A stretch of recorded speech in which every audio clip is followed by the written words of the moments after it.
guys, it's Seth with Maxed Out Fitness, and today I'm going to teach you a little bit about taking body measurements. We're going to talk about why to take them, when to take them, and how to take them. So first off, the why. Why do we take body measurements? Well, to track our progress, to track our weight, to track our bicep size, to track our waist size. We measure our body to see progress, whether weight going up, muscle going up, or weight going down and slimming down.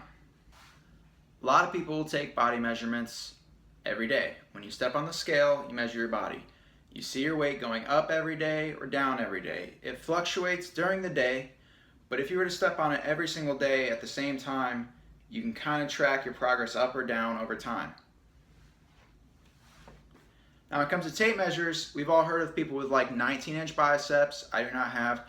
All men know their neck size for any button-up shirts. Women know their bust size and their waist size. Men's jeans go by waist size. So tape measurements people know all the time, but how often do we actually track them to see our progress go up or down? Not very often.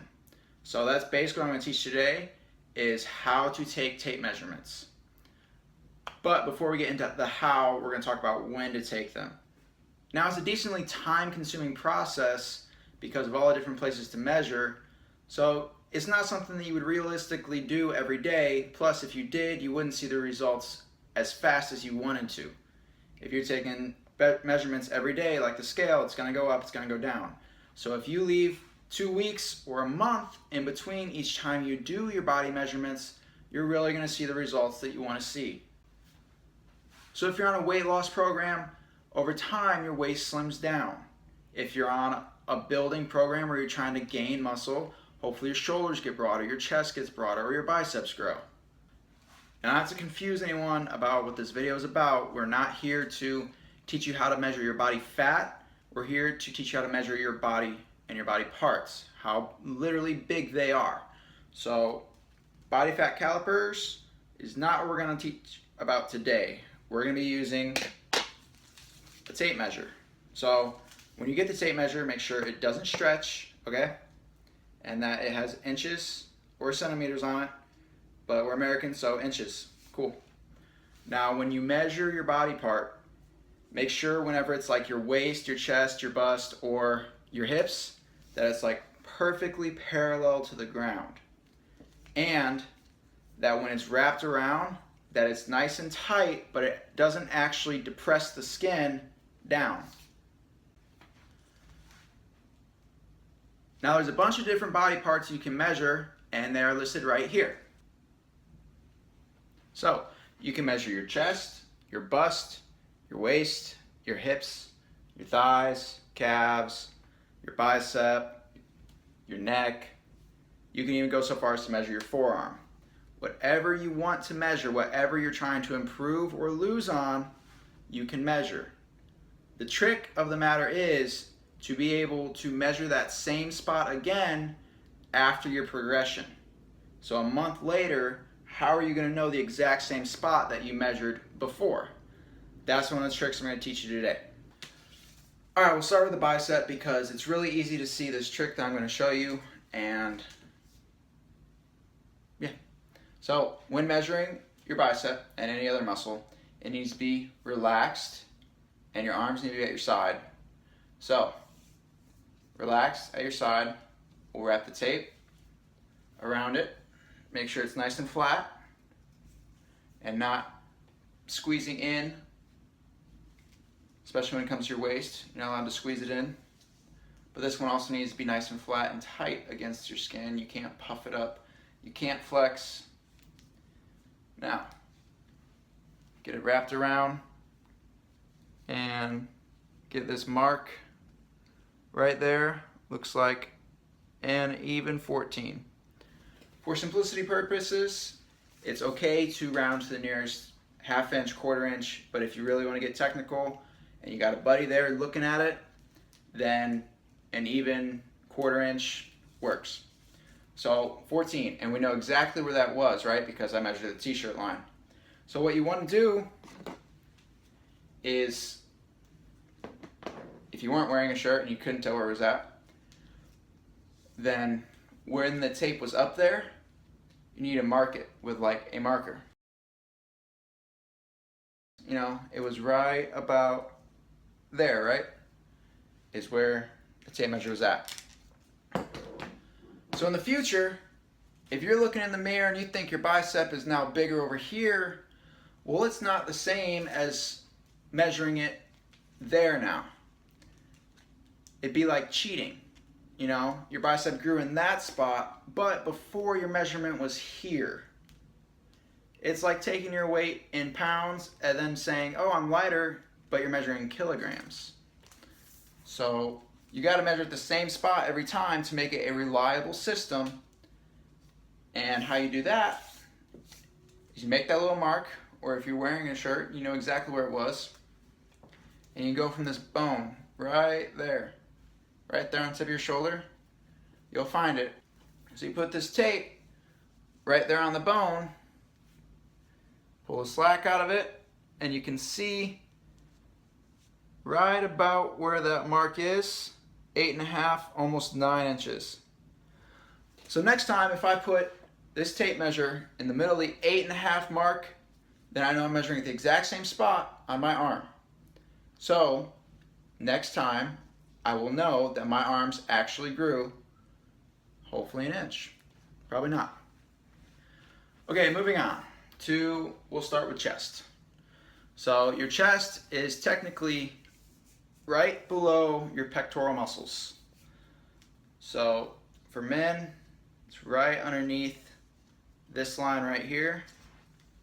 And you got to make sure the tape is parallel to the ground. So none of breathing in and making the tape go. Just nice and relaxed. You want to measure it after you breathe out and before you take your next breath. So not depressing the skin, not pulling too tight, not too loose. 38.5. As soon as you take your measurements, you want to write them down because you cannot remember all these numbers when you're done.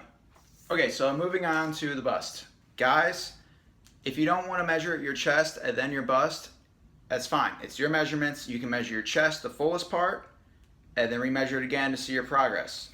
But these are the technical spots, and that's what we're going over. So the bust is right at the nipple line. Again, nice and parallel to the floor. Make sure it's not twisted. Don't pull in. Don't pull out. Nice and firm across. Parallel. And we're getting even and not so even. We'll round that down to the 41 right there. So 41 for the bust. Okay, moving on to the waist.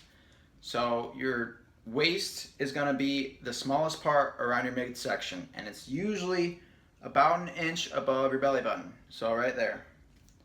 Again, same rules apply. Parallel tape measure. You can't pull it in to squeeze your waist together. And I don't know why, but don't let any slack out. So about an inch above, right there. Parallel around, right? And we're pulling, it looks like about a 34. All right, we're gonna skip the hips for now until I get my photographer up here, aka the wife, to hold the camera. And we'll move on to neck because I can do that without her. All right, so the neck. Everyone wants giant traps, you know, it's cool.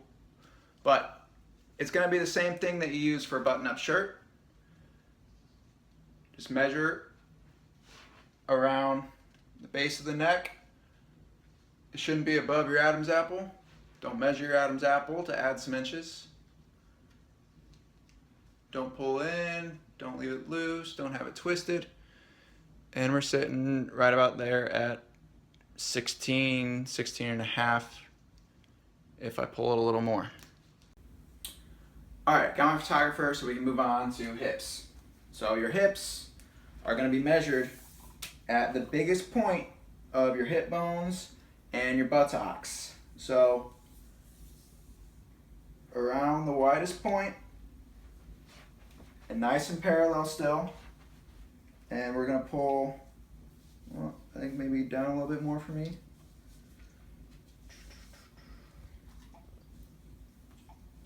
Looks like about a 40-inch on the hips. And we're going to record that and move on to thighs. Alright, moving on to thigh. So your leg needs to be nice and relaxed, not flexed, and standing straight up, not sitting down and squishing everything around. So for the thigh, it's going to be 1/3 of the way between your hip bone and your kneecap. That way you can measure the same spot every time, just like the bicep. Everything else has a good marker. So this one needs a good measurement. So, looks like we're sitting about 21 between hip bone and kneecap. So I'm gonna go 7.5, 8 inches down, which is about right there.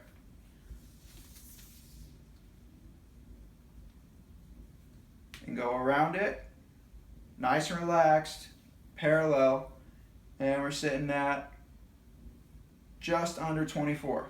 So we'll call it 24.